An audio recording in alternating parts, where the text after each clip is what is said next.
KKMD 508화 미 군사전문지 1945 번역. 대한민국 국제방산업계의 차세대 초강대국 슈퍼파워로 떠오르나. 과장 없는 실제 기사 원문 제목 그대로입니다.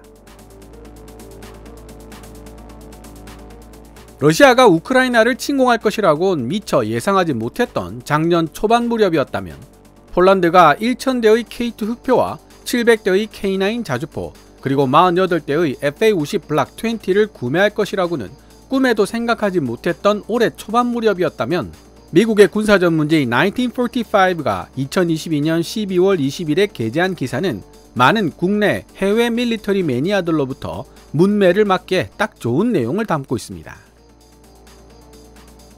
문제의 기사 제목은 다음과 같습니다. South Korea, the next big military sales superpower. 대한민국 국제방산업계의 차세대 초강대국 슈퍼파워로 떠오르나. 미국의 군사전문지가 아니었다면 신뢰성을 의심했을 정도로 충격적인 헤드라인입니다. 미국이나 구소련에게 쓰이던 초강대국 슈퍼파워란 단어를 대한민국을 묘사하는 말로 사용하게 되는 날이 올 것이라고 누가 상상이나 할 수 있었을까요? 혹시나 싶어 기사를 작성한 로버트 팔리 박사에 대해서도 알아봤습니다. 2005년부터 패터슨 스쿨에서 안보 및 외교 과정을 가르치고 있으며 안보 및 외교와 관련된 다수의 전문 서적을 집필했습니다. 국제정세 전문지 The Diplomat과 미국의 National Interest, World Politics Review 및 American Prospect를 비롯한 다양한 잡지에 기고하고 있는 인물입니다. 로버트 팔리 박사는 이 기사를 통해 러시아 우크라이나 전쟁이 불러온 세계 지정학적 변화가 멀리 떨어져 있는 대한민국에게도 엄청난 변화의 촉매제가 되고 있음을 지적하고 있는데요. 고부가가치의 첨단 기술 제품군을 동력으로 삼고 있는 대한민국의 경제 구조와 북한이라는 존재 때문에 상대적으로 높은 수준의 방위비를 지출할 수밖에 없었던 환경들이 방산강국 대한민국에 기틀을 마련해 주었다고 분석하고 있습니다. 여기에 수출 주도형 경제 구조를 지니고 있는 대한민국은 수출 시장에서 상당한 경험을 쌓아왔을 뿐 아니라 세계에서 가장 강력한 조선업체들을 두 곳이나 거느리고 있을 정도로 중화학공업이 발전한 나라이기 때문에 다른 나라들이 흉내내기 힘들 정도로 양질의 방산 제품들을 저렴하고 신속하게 납품하고 있다는 것입니다. 하지만 로버트 팔리 박사는 기사에서 대한민국에게 마냥 듣기 좋은 말만 하고 있지는 않습니다. 기회가 있는 곳에는 항상 위험도 도사리고 있는 법이라며 향후 대한민국이 진정한 국제방산업계의 슈퍼파워로 거듭나기 위해 필요한 조건들을 지적하고 있습니다. 간단하게 요약해본다면 수출 지향 성향의 완벽한 기술 자립을 추구해 나갈 것인가, 아니면 해외 기술도 통합해 나가는 방식을 선택할 것인가 사이에서 신중한 행보를 결정해야 한다는 지적입니다. 일단 기사 내용을 함께 읽어본 후 다시 이 지적을 들여다본다면 훨씬 더 쉽게 이해가 될 것입니다. 기사 원문은 노란색 글자로 표시됩니다. 2022년 올해는 대한민국의 방산제품 수출업자들에게 있어 더할 나위 없이 훌륭한 해였으며 앞으로 더 좋은 세월들이 대한민국을 찾아오고 있는 중이다. 대한민국은 폴란드와 사상 최대 규모의 빅딜을 성사시켰고 이 블록버스터급 거래의 결과로 1000대의 주력전차, 거의 700대의 자주포, 그리고 48대의 경전투기가 대한민국에서 폴란드로 인도될 예정이다. 방산 분야에서 거둔 대한민국의 이와 같은 성공은 이제 새삼스러운 것이 아니다. 지난 20년 동안 대한민국은 자국 군대에 필요한 무기를 제공할 목적으로 정교하고 생산적인 방위산업을 발전시켜 왔는데 점점 더 갈수록 그 초점이 해외 시장으로 맞춰지고 있다. 대한민국의 방산 수출은 2000년대 초반부터 꾸준하게 증가해 왔으며 현재 그들은 전 세계 고객들을 대상으로 다양한 첨단 무기 시스템을 개발 및 생산하여 판매하고 있다. 하지만 기회가 있는 곳에는 항상 위험도 도사리고 있는 법.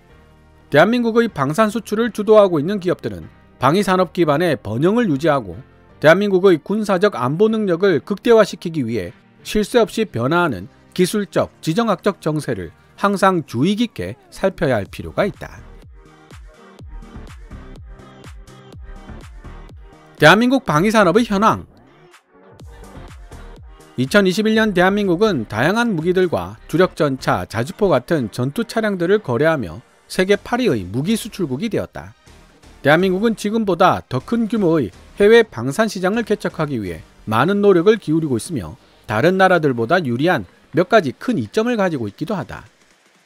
고부가가치의 첨단 기술 제품군을 동력으로 삼고 있는 국내 경제 구조와 상대적으로 높은 수준의 방위비 지출이 그런 이점들의 예라고 할 수 있는데, 이러한 요소들은 대한민국 방산업체들이 기본적으로 손익분기점을 맞출 수 있을 정도의 물량들을 수출할 수 있도록 보장해주는 힘이 되고 있다.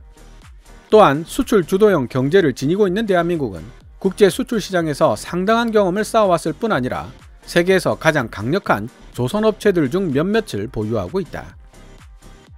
대한민국은 방산 자립 정책과 해외 파트너들과의 통합 정책이라는 험준한 산맥들 사이에 생긴 좁은 협로를 조심스럽게 탐색해왔다. 대한민국은 미국으로부터 고급 장비와 기술을 정기적으로 수입하는 국가다. 해외 파트너들과의 통합 정책은 새로운 기술 획득의 기회를 제공할 뿐만 아니라 양국 간 수출입 관계도 굳건하게 만든다. 이러한 통합 정책은 대한민국 방위산업의 전반적인 수준을 높여주는 경향이 있지만, 동시에 미국의 수출 통제로 인해 국제 수출 시장에서 행동의 자유가 제한된다는 문제를 유발시킨다. 예를 들어 한국항공우주산업 카이는 록히드 마틴과 협력하여 공동으로 고등훈련기 겸 경전투기로 쓰일 수 있는 T-50을 개발해냈다. T-50에는 보안상 극도로 민감한 기술이 포함되어 있지는 않지만, 공동협력이라는 단순한 두 단어만으로도 미국은 T-50 전투기의 마케팅과 수출에 지대한 영향력을 행사할 수 있는 힘을 얻게 된다. 이와 유사하게 카이가 개발하고 있는 4.5세대 세미 스텔스 전투기 KF-11에도 상당한 수준의 미국 기술이 투입되어 있기 때문에 대한민국이 미국의 승인 없이 독자적으로 이 전투기를 판매하기란 어려울 것이다. 동시에 대한민국은 무기 판매에 대한 수출 규제를 피하기 위해 해외 기술 일부를 복제하여 적용한 국내 제품들을 개발했다. 예를 들어 대한민국의 주력 전차 중 하나인 K1의 경우 비록 상당한 수준의 개조가 가해지기는 했지만 미 육군의 M1A1에 기반을 두고 있다. 두 번째로 제작된 보다 현대적인 주력 전차 K2 흑표는 해외 수출과 관련된 라이센스 문제를 피하기 위해 한국이 자체적으로 개발한 현지 기술을 사용하고 있다. 폴란드가 대한민국으로부터 구매한 1000대의 주력 전차가 바로 K2 흑표였고, 이 거래는 미국의 법적 규제에 신경을 쓸 필요가 전혀 없었다. 러시아 우크라이나 전쟁의 영향.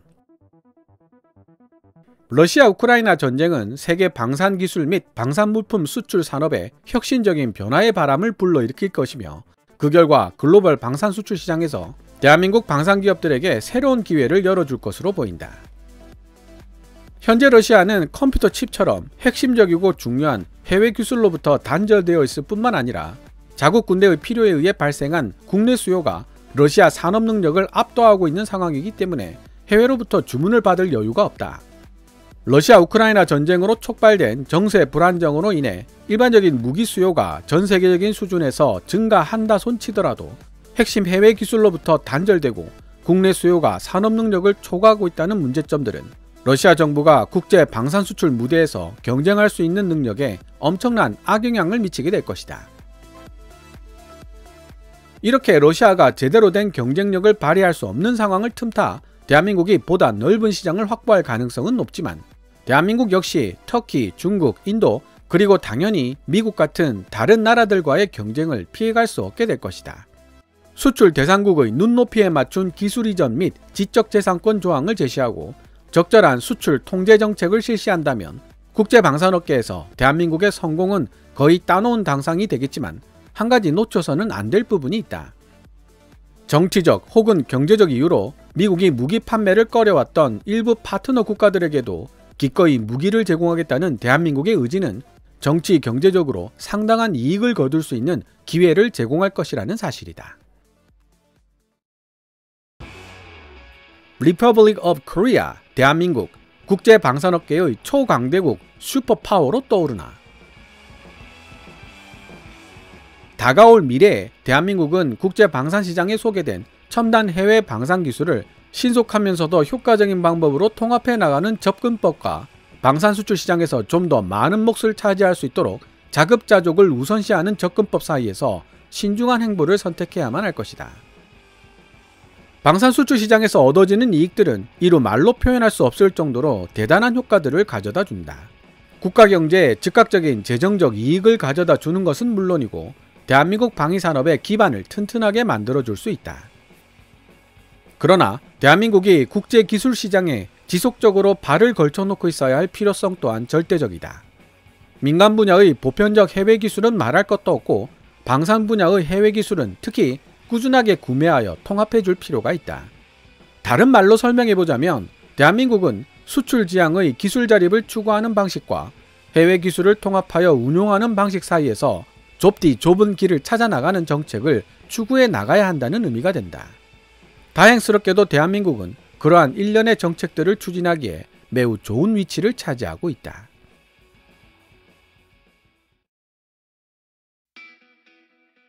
지금까지 2022년 12월 20일 미국의 군사전문지 1945가 게재한 기사 South Korea, the next big military sales superpower? 대한민국 국제방산업계의 차세대 초강대국으로 떠오르나를 번역해보았습니다.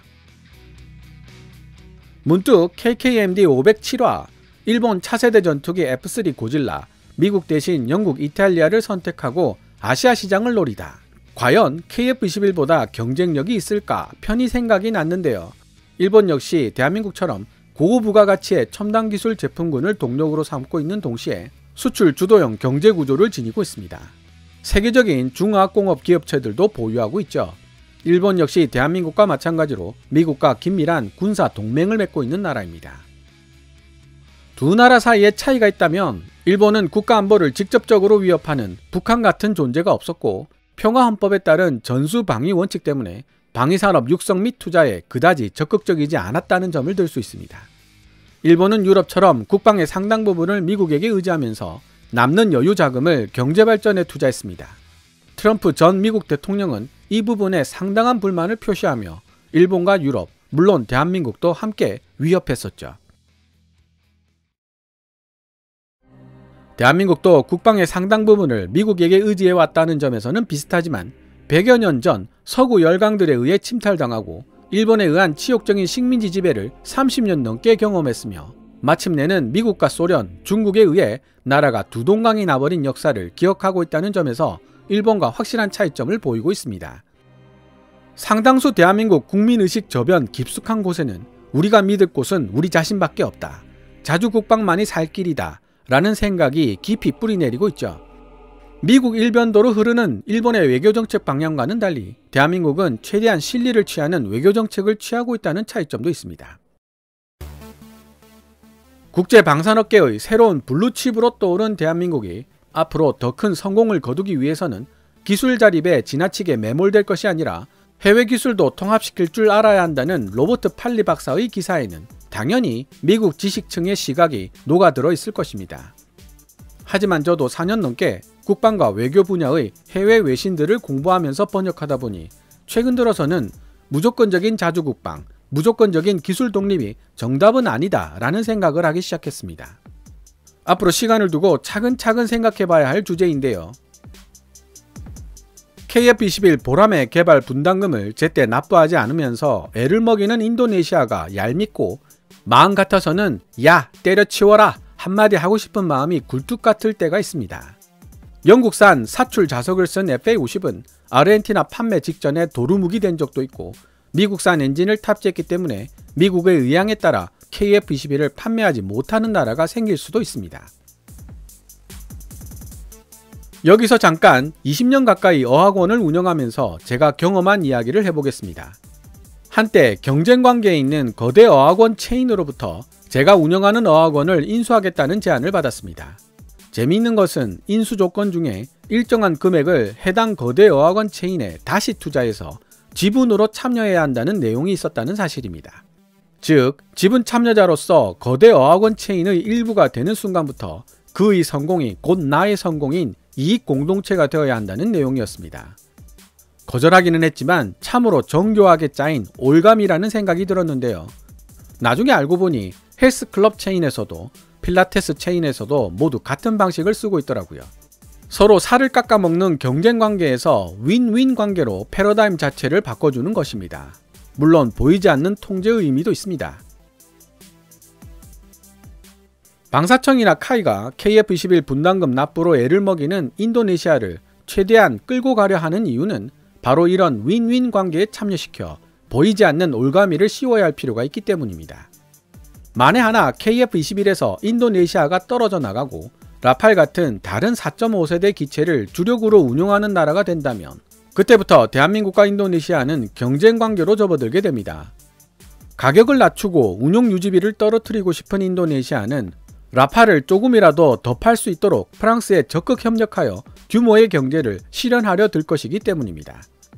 반대로 인도네시아가 KF-21을 주력으로 운용하는 국가가 된다면 같은 이유로 적극적으로 KF-21 보람의 판촉에 나설 것이며 대한민국과 이해관계를 일치시키려 노력할 것입니다. 로버트 팔리 교수는 1945 기사에서 이를 방산 수출 시장에서 얻어지는 이익들은 이루 말로 표현할 수 없을 정도로 대단한 효과를 가져다 준다고 표현하고 있는데요. 실제로 2022년 12월 21일 CNBC 인도네시아는 스리 물리아니 인도네시아 재무부 장관이 KF-21 보람의 분담금을 2023 회계연도 국방예산으로 공식적으로 책정했다는 소식을 전하고 있습니다. 이 기사는 차후 번역해 보도록 하겠습니다. KF-21 보람에 미국 제너럴 일렉트릭이 만든 F414 엔진이 탑재되고 미국이 지적재산권을 가지고 있는 기술들이 다수 탑재된 것도 어떻게 보면 양면적인 효과를 가지고 있습니다. 로버트 팔리 교수도 지적했듯이 미국에 의한 통제수단이 될 수도 있지만 미국에게 이익공동체라는 올가미를 씌웠다고 볼 수도 있다는 뜻이죠. KF-21 보람의 수출은 자국 기업의 이익과도 직결되고 대놓고 군사적인 지원을 해줄 수는 없지만 도와주면 미국의 이익이 도움이 될 나라들에게 대신 KF-21 보람의 수출을 장려한다는 시나리오도 생각할 수 있습니다. 최근 미국 쪽 정치 외교 전문지들이 이런 내용의 기사들을 심심찮게 게재하고 있는 것도 우연의 일치는 아닐 것입니다. 실제로 폴란드 방산업계에서는 벌써부터 KF-21 보람에에 대한 관심이 뜨겁습니다. 그리고 KKMD 505화를 통해 알려드렸듯이 베트남도 KF-21 보람에에 대한 관심을 드러내고 있습니다. 미국과의 교감이 없다면 아예 처음부터 성립되지 않을 이야기들인데 미국의 군사 전문지 디펜스 뉴스가 며칠 전 보도한 내용에 따르면 최근 베트남은 미국에게 군사 원조를 요청했고 미국도 이를 긍정적으로 검토하고 있는 중이라고 합니다. 러시아를 견제하기 위해서는 폴란드가, 중국 세력의 남하를 막기 위해서는 베트남에 필요한 미국이 지금 어떤 생각을 하고 있을지는 굳이 따로 설명을 드리지 않아도 될 것 같습니다. 오늘 KKMD에서 준비한 내용은 여기까지입니다. 방송되었던 내용들은 KKMD 공식 블로그 kkmdtstory.com에서도 만나보실 수 있으니 구글 검색창에서 KKMD를 검색해 보시기 바랍니다. KKMD 500회 달성을 기념하는 의미로 i1 스튜디오의 도움을 받아 FA50 블락 20가 등장하는 멋진 컴퓨터 배경화면 월페이퍼를 무료로 배포하고 있습니다. KKMD 공식 블로그 kkmdtstory.com을 방문하셔서 다운받아 가시면 되겠습니다. 지금까지 시청해 주셔서 감사합니다. 케빈즈 밀리터리 채널 KKMD